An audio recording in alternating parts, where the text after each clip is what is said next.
Welcome to the Clarity Advisor Show, where you'll learn how to grow your team today. Join Ken Trupke and his guests as they discuss what works and doesn't work to grow your team in today's world. And now, your host, Ken Trupke. Hello, and welcome again to the Clarity Advisors Show. Hey, have you had a successful career and then considered at some point stepping out to do your own thing, maybe consult or speak or even write a book? Well, my guest today is doing and has done just that. He continues to lead a team and has over 25 years of leadership experience, specifically with sales teams, which we know are the hardest teams to run, and now has stepped out and is doing some things on his own. So we'll hear all about that when I'm joined by my good friend, Mr. Harry Spaight. Harry, welcome to the show. Hey, Ken, great to be here. Thanks for having me. Yeah, absolutely. We're excited. So tell me about, let's just jump right into what you're doing now, because that's what's super exciting. So tell me about who you serve and what you do for them. Yeah. So what I've done over the past number of years, like we mentioned, is I've been working in sales and helping sales teams to reach their potential. And I'm one of those people that really enjoys people watching their growth. And as I've aged and looking, I've always been driven by purpose and finding my calling and so forth in life. I had this new calling, and it was really to help people who are, a little bit older that are looking at another career opportunity or maybe stepping out of their corporate traditional roles and doing and pursuing something without really having a ton of sales experience. So there's authors and, people who are on a mission that can do great things, but they're not getting their message out and they're not talking to enough people. And sadly, a lot of these very talented people are just waiting for the phone to ring and giving up and saying things like, I've tried that and it just didn't work. And those are the types of people I really want to help to get their message out so that they can live their later part of their life very fulfilled and happy. Okay, great. And so you're going out and selling to them. So kind of, it feels very meta that you're selling people to find them, to teach them how to sell. So tell me about how that works. Yeah, I mean, I'm telling you, this is like the most fun thing ever. I mean, so having led sales teams for years, there's great fulfillment, don't get me wrong, in helping people to develop. But I felt like I was missing something, and getting into this whole thing, I said, I can easily do workshops. I can easily coach people. But the thing is, people don't know I'm doing that. So I learned this whole thing about marketing. I mean, before, sales and marketing were like, marketing people, they don't really understand sales, and salespeople are always complaining about marketing, not bringing in enough leads.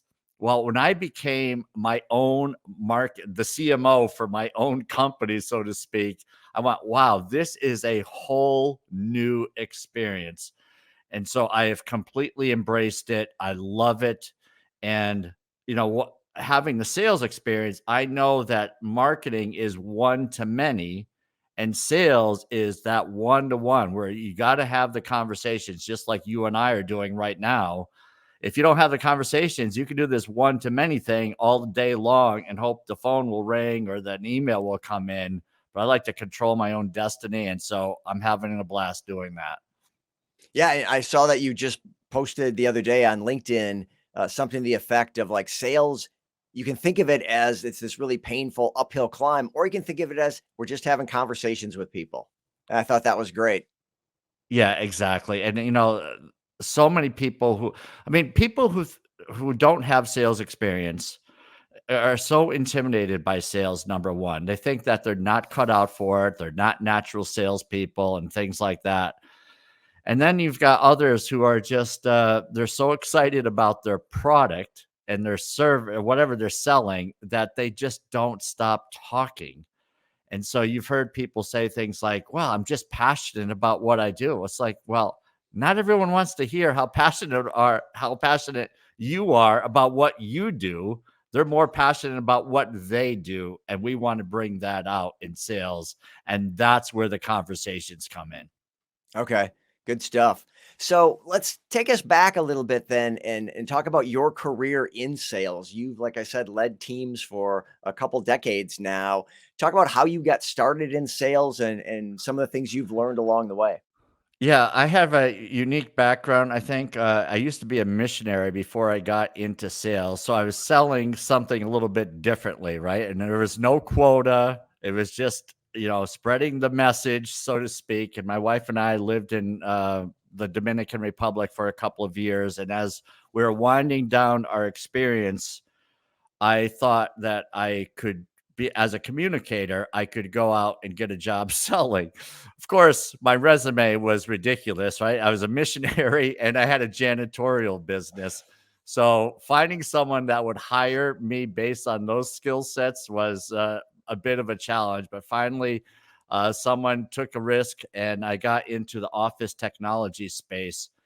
And so here I was from the Dominican Republic 6 months earlier. I was selling, or I was at least tasked to sell $50,000 color printers in the late 90s. And I had no idea what I was doing. I was completely lost.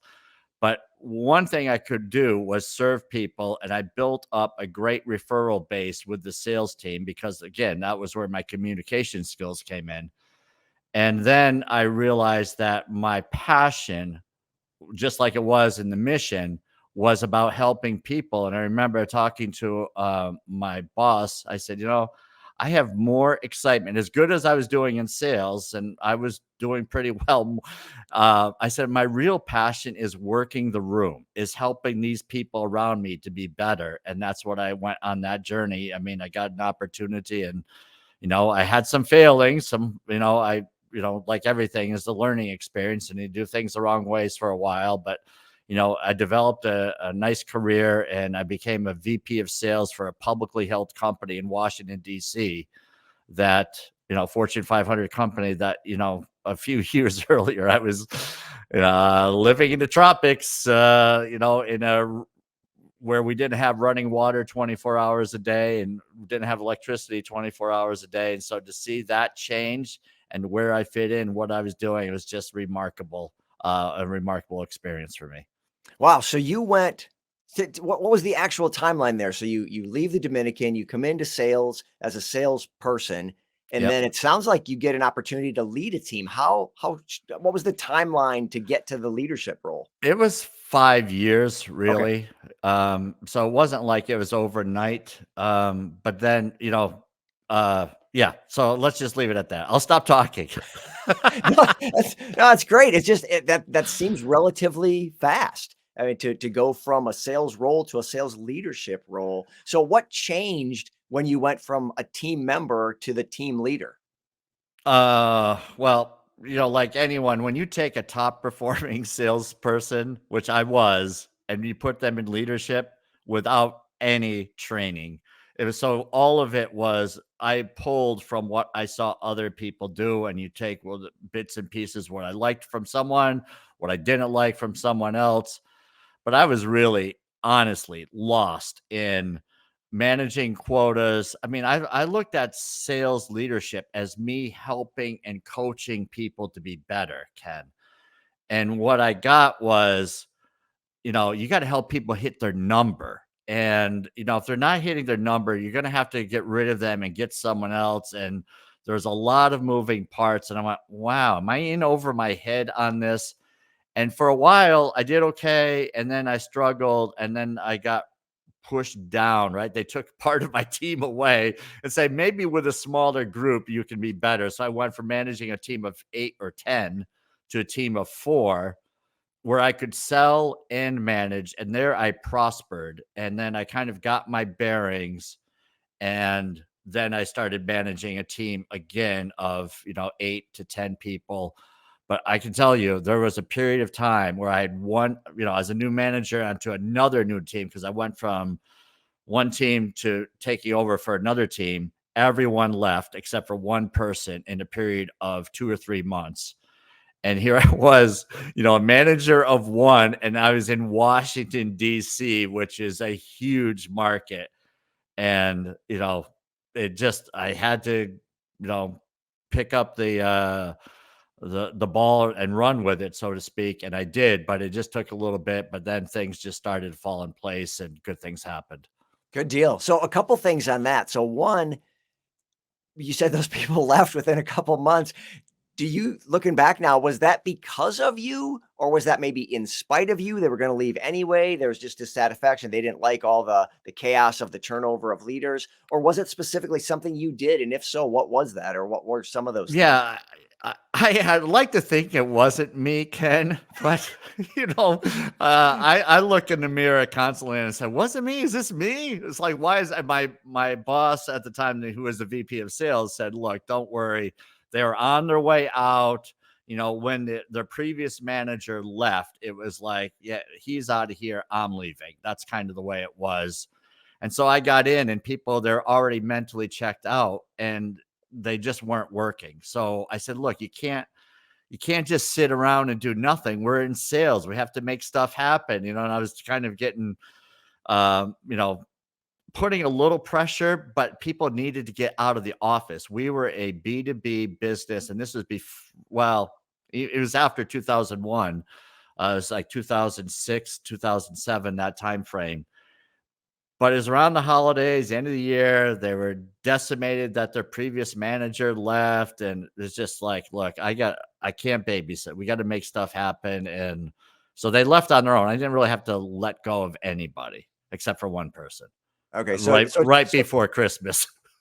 so it truly wasn't because of you, though. It was really the situation that you stepped into.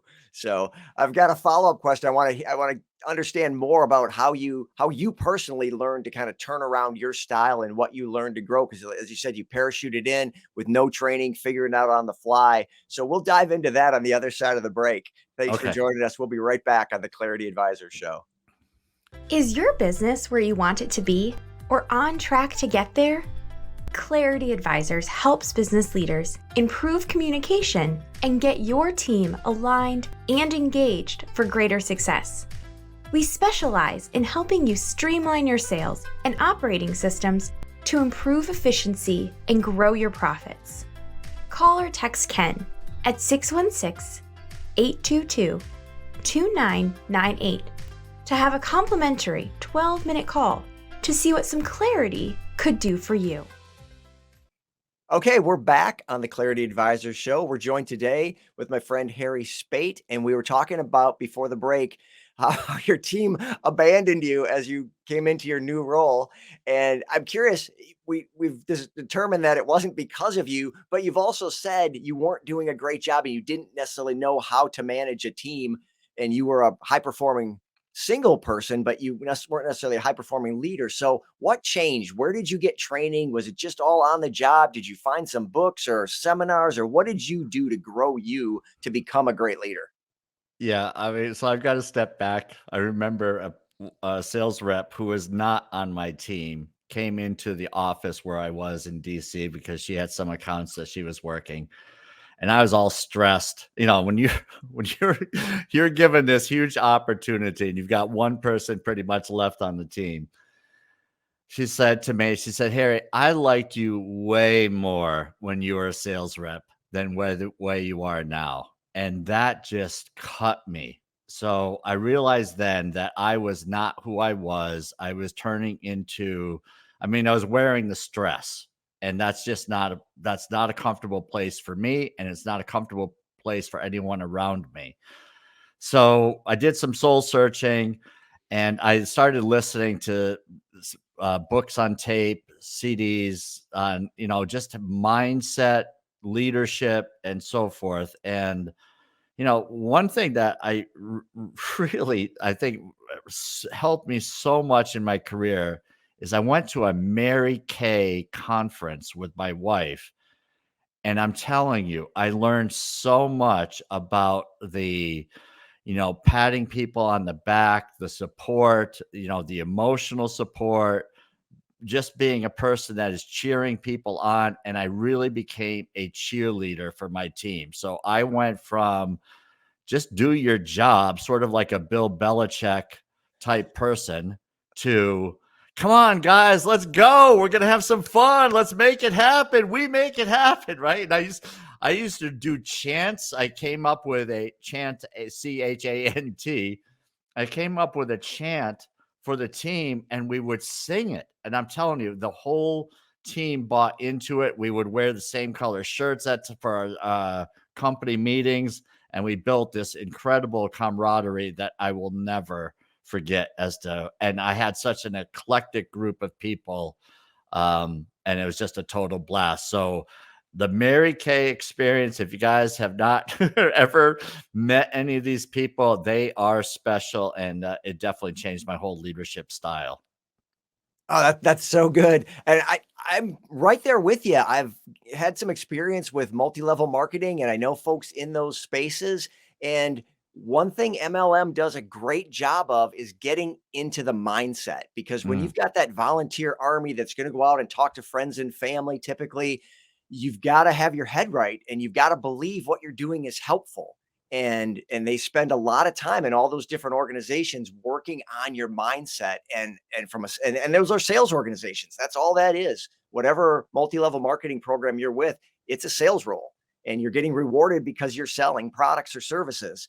And for them to work on the mindset so much, I've just found it so interesting and personally helpful. And the books that they recommend are the great classics of mindsets and human relationship building and things. And it's so solid. I know Mary Kay Ash is famous for saying, make people feel special. And that organization specifically is all about making sure you make people feel special. So I love that you went there, for one, and then took it to heart and really applied it to your team. Some of those examples are fantastic. The chant and the shirts. And I love it. That Oh that my all goodness. makes sense. Yeah. So I had this, one of these things was, I put on the wall, I put it everywhere, was smiling, happy customers loving us. And anytime a situation came up, I would say to the sales rep, picture the customer shaking your hand, saying, thank you. This is awesome. And so whatever the situation, right? If a sale was super competitive, if were getting the sale and the customer was going dark, or they started a current account was having issues and they were blaming us, I said, just go in and visualize the outcome, that they're shaking your hand, they're smiling and thanking you.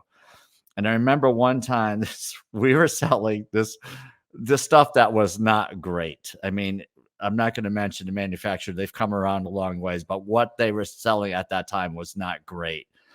And so we were bringing equipment out. He got a sale, and the stuff fell apart pretty much right after the sale. And he came back to me and says, hey, I can't believe it. This stuff's terrible. I said, smiling, happy customers loving us. So we able to replace the equipment. That stuff fell apart too. And I said, I know it's stressful, smiling, happy customers loving us, right? Finally, on the third delivery, the stuff stuck, right? But it was just the mindset. And I said, as he left my little office, I would say, there's no way this is going to stay. There is no way that we're going to keep this deal. And sure enough, he says, yep, they agreed to a third delivery. So anyway, it's just great stuff. What Oh yeah, mindset can look, do. it's all that mindset. You know, we've talked on the show in the past about what's in your head is what comes out your mouth, and I coach sales teams on that all the time. That you've got to have it in your head, right? That we're here to help. That what we're working with this prospect or customer on is good for them, and they need me to help them get this because it's good for them. And if it's in your head right, people can sense that, and they're gonna give you a lot of grace and give you a lot of second, and in this case, I guess, third chances.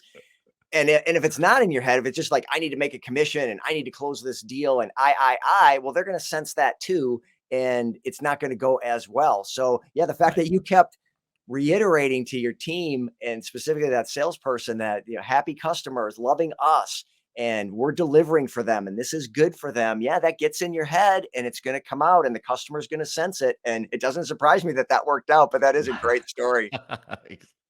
So now you've been doing this for a long time with teams. What have you brought forward? What things have worked so well that you learned in that transition when you lost your team and got them back and went to Mary Kay? What have you continued to do, and what lessons have you learned over the years that continue to work with the teams you lead? Well, I think the biggest thing is having a servant mindset. I mean, I've tried to promote my own agenda at times where I had a lot of pressure coming from the top, from corporate, from the quote unquote shareholders, to grow our business. And especially in 2008 through 10, it was very stressful in Washington, D.C. We were counted on as bringing in a big egg every month and through the year. And I just took all the pressure off. I just said, you know what, we're going to do what we can. We're going to keep going after it. We're going to have a good time. We're going to take care of our families, and we're just going to do what we do. And where we had the camaraderie, we had the team spirit, in spite of the change of the economic situation. I remember like the first 9 months out of the year, we were at plan. I mean, we just kept hitting our number, and it was so crazy hearing what was going on around us. It's like, they were looking at our team. It's like they were saying, Harry, what do you got for us? Right. And it was just like, man, we're performing again.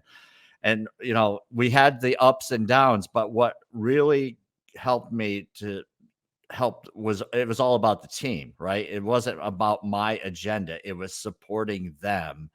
And whenever it became about me, and maybe I had to roll something out that from, this is a new best practice, and they didn't want to do it, is like, this is my agenda. It's not their agenda. So I've got to find out, how can I help them? How can I serve and incorporate some of this?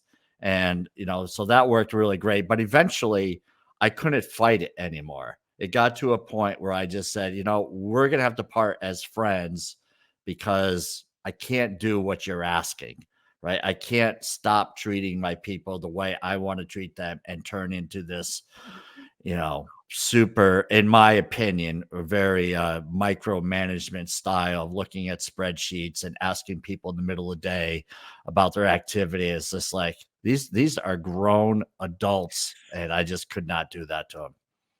Yep, makes sense. It can be tough in a corporate environment. So what has changed though? You've again been a leader for a long time. What are you seeing that's different, if anything, with the teams and how to lead teams? Well, there's huge differences. I mean, people are still people. People still like the pat on the back. I mean, I don't think that is ever going to go away. You start treating people all the same, you're going to have problems. So I like to sit down and understand, and periodically just to have conversations with the sales team and just find out where their heads are, what are their challenges. And it's not easy, right? I mean, sales is one of those things where people do it for a long time. Every month they're starting at zero. Every month, that's where some people say, well, this is a grind, but it's not, in my opinion. It's all about having the right mindset and helping people to continue to have the right mindset, and just remind them the freedom, the flexibility, the opportunity to make money, to serve other people, to help them get what they need. All of that is still the same. I think one of the biggest differences, though, is that salespeople have to become branding people. They have to know that they are the brand. It's not the company anymore. And when people say, well, our company is great, or our service is great, whatever, buyers hear that from everybody. So they're buying from the individual now. And if that individual doesn't separate themselves from others, right, by having a brand, something that's recognizable, then they're a commodity as well. Oh, that's really good. That's interesting.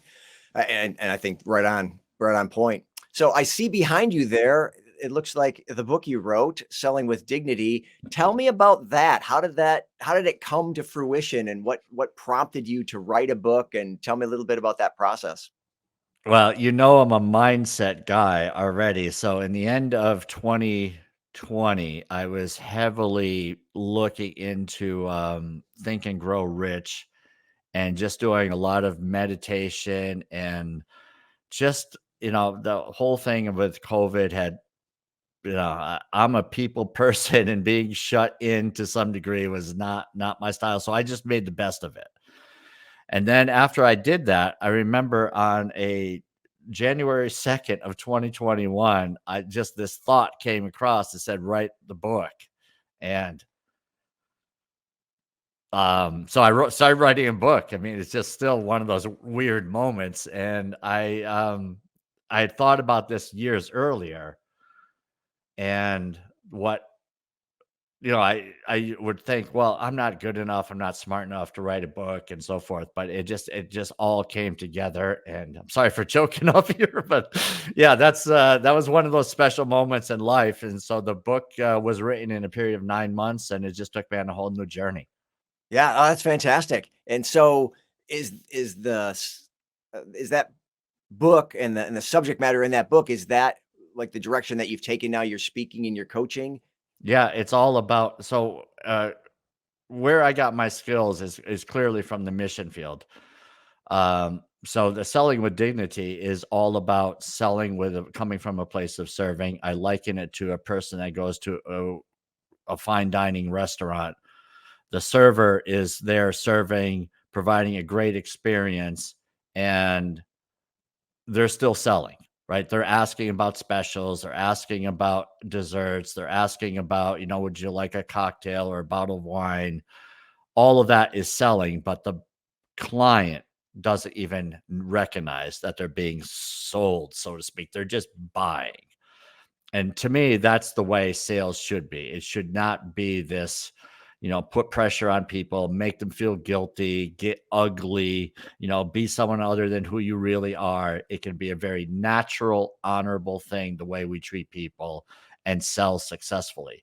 So my mission then now is to help people that are not real comfortable in sales to become more comfortable coming from a place of serving, and then treating the others with dignity, treating the sales profession with dignity, and then finally having the personal dignity that they're always going to do the right thing. And again, I get it. I've made mistakes, but it's way better to be able to sleep at night and not, go back to a client and said, yeah, I mean, you're hosed because I did something that was a little shady. And we all learn from that, hopefully, and we want to sleep at night and do the right things, and that's the way sales should be. Oh, that's so good. And I love that analogy of the server at that high-end restaurant, because yeah, when we've had those experiences, we certainly don't think of them as selling, and yet clearly they are, as you said. But we actually feel good about it. Like you come away feeling like that. "Yeah, that was so good. I'm so glad that person was my server. They did such a great job. I so appreciated having them there." It enhances the experience. It doesn't detract from it, and we Right. actually desire it, not wish they weren't around selling us. So that's a great analogy. I love how you weave dignity into all aspects of the process for both the prospect and customer and the salesperson themselves and the process itself. So good. So Thank listen, you. I know that you are always pouring into yourself. You mentioned a couple times that you read some books and obviously the Mary Kay seminar. What are you consuming these days? What books or podcasts do you take in to continue to grow yourself and be able to pour back into your clients and your team? Yeah, I mean, I read a ton about marketing and branding now. Dan Kennedy is someone I've read a lot from, and then books like I had a fellow on my podcast, Tim Hughes, about social selling. So everything about that is more modern is stuff that I feel like I definitely want to stay on top of, right? Because people could say, well, you're an older guy, what do you know about selling today? And that I'm afraid of that question. It's like, look, I'm going to have an answer. So I'm going to be up to snuff. I mean, I want people to check out my LinkedIn profile, check out my posts. And if you're not seeing traction, then I'm obviously not communicating well. And that's why I really strive to get traction and, people where we have some back and forth on LinkedIn. And then there's always the personal stuff where, if I'm reading something from Napoleon Hill or somebody like that, or, even another sales book, but you got to build up the personality and, so that your personal self, right? There's, and some people say self-help. That's, I love it, right? Self-help. Everything I read to me is self-help. So yeah. And podcasts. Yeah. Well, and you've got your own podcast. So, and we'll have a link in the show notes to that. We'll have a link to those books as well. Who should reach out to you, Harry, and what's the best way for them to do that? Yeah. Thank you, Ken. So people who are looking at, that really want to start their business and get going, or maybe they're struggling a little bit and they've not hit what they're hoping to hit in sales, those people I can help, right? The people that know everything about sales, that are looking to 10x their business, they're not for me. I mean, you can 10x your business over time, but there's nothing magical, right? Those books are designed to get people's attention, but what it comes down to is conversations. And if you're afraid to have a conversation and you feel like you're being too pushy or salesy and you're missing out on opportunities because of that, I'm your guy. I can help you get through that, be polite and respectful and follow up and get the business that you so desperately need. And I'm here for you, and get the head trash away, because you're actually serving people and you're not taking from them. Okay. So LinkedIn is the best way, or is there other ways for people to reach out to you? Yeah. So LinkedIn I'd say is ideal. You can always go to sellingwithdignity.com, but LinkedIn, you're going to find me, and we'll have a conversation right there. Fantastic. And again, we'll have that in the show notes and a link to your podcast and all those things. So, Harry, this has absolutely been a treat. I appreciate you sharing some of those insights and your wisdom, hard fought, hard won over the years. It's been great talking with you. I look forward to talking to you again soon. Yeah, it's a real honor, Ken. Thank you so much. Okay. Thanks again, Harry. All right. And that brings us to the end of another Clarity Advisors show. If this has been a help to you, if you got some nuggets from Harry, which I know you did, please review the show, give us a 5-star review, and let people know so that we can spread the word about the Clarity Advisors show. And we'll see you next time. Thank you so much. Thank you for listening to the Clarity Advisors show. Clarity Advisors is a speaking, training, and consulting firm specializing in helping you simplify your sales and operating systems to improve efficiency and grow your profits. Connect with Clarity Advisors today to learn more about how they can help you improve communication and get your team aligned and engaged for greater success.